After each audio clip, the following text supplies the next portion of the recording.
Good morning! Quick ride lang tayo mga kakangkong.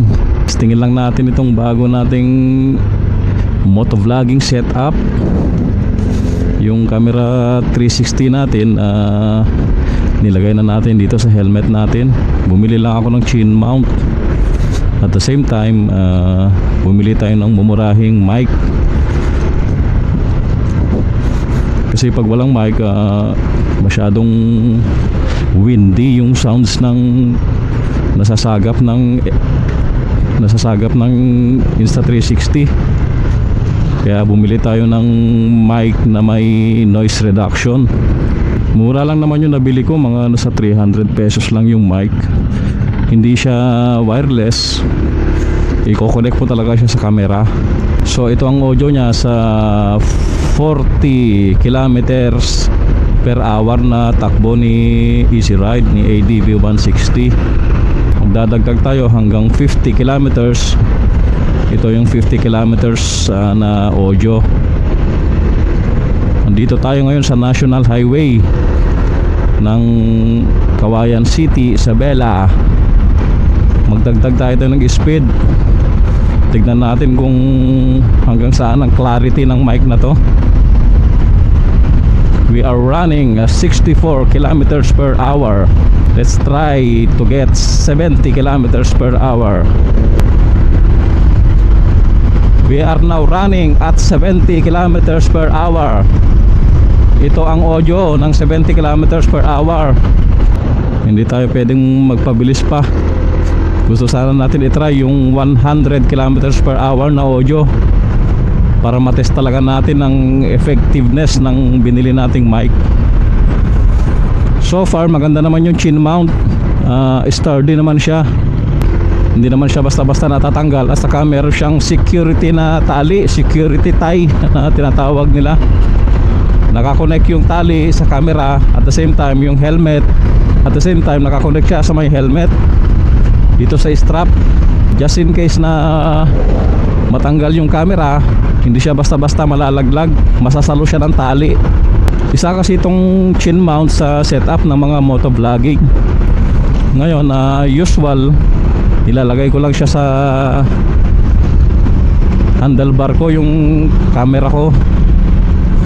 Pero yun nga lang, hindi ka pwedeng magsalita kasi mahina yung sagap ng mic. Saka wala siyang noise reduction. Kaya nag-decide ako na ilagay ko na lang sa helmet para mas malapit at pwede ko siyang lagyan ng mic. Pag nasa handlebar yung camera, pwede din naman lagyan ng mic. Yung pwede daw yung yung anong tawag nun, yung kalimutan kong tawag dun, yung intercom. Pwede daw yun, yung intercom. I-connect mo yung intercom dun sa camera. Kaso medyo mahal yung intercom na Corsonada ko, yung Ageas, nasa 3,000 plus ata yun. Kailangan natin pag-ipunan para kahit nasa handlebar yung camera natin, malinaw yung audio natin. Isa kasi ang audio sa nagpapakanda sa vlogging, sa mga video natin. Kahit gaano kaganda yung footage mo, yung video mo, kung weak naman yung audio, pangit din. Mamaya ipapakita ko sa inyo yung setup ng camera ko sa helmet.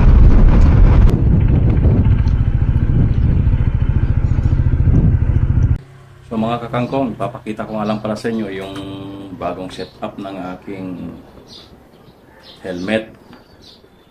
So bumili nga tayo ng chin mount. Ito yung chin mount. Dito natin nilalagay yung ating camera. So dinidikit lang ito dito sa may helmet. Meron itong 3M na sticker.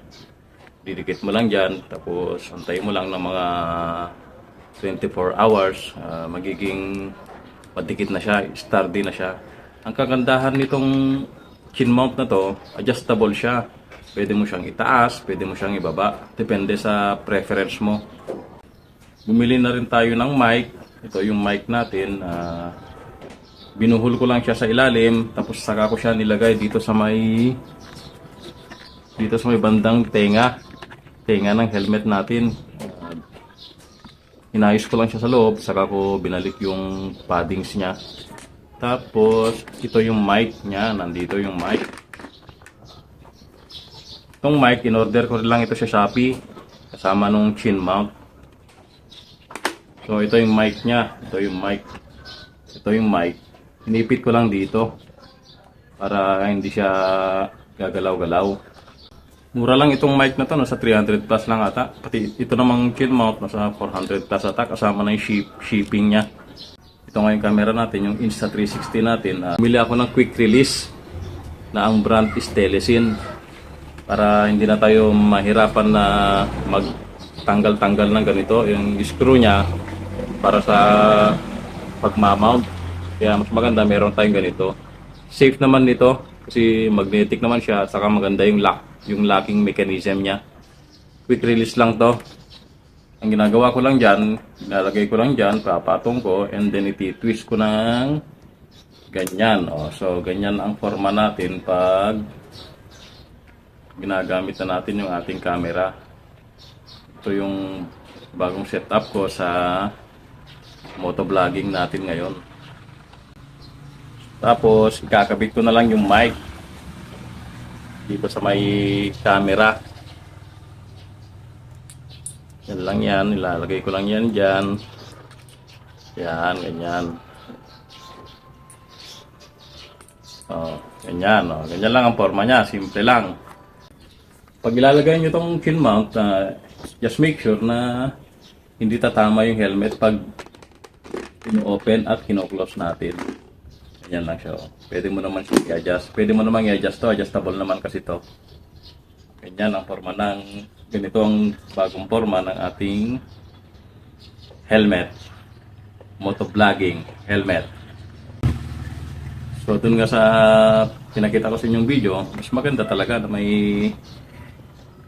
attachment na mic. May nakalagay na mic sa camera na to. Kasi mahina nga yung sagap ng audio niya. Mas malakas pa yung naririnig mong hangin kaysa sa sinasabi ng tao. Kung nagustuhan nyo ang aking setup, message lang kayo at ituturo ko sa inyo kung paano gawin ito. Madali lang naman ito. Shopee lang. So, yun lang mga kakangkong. Bye-bye!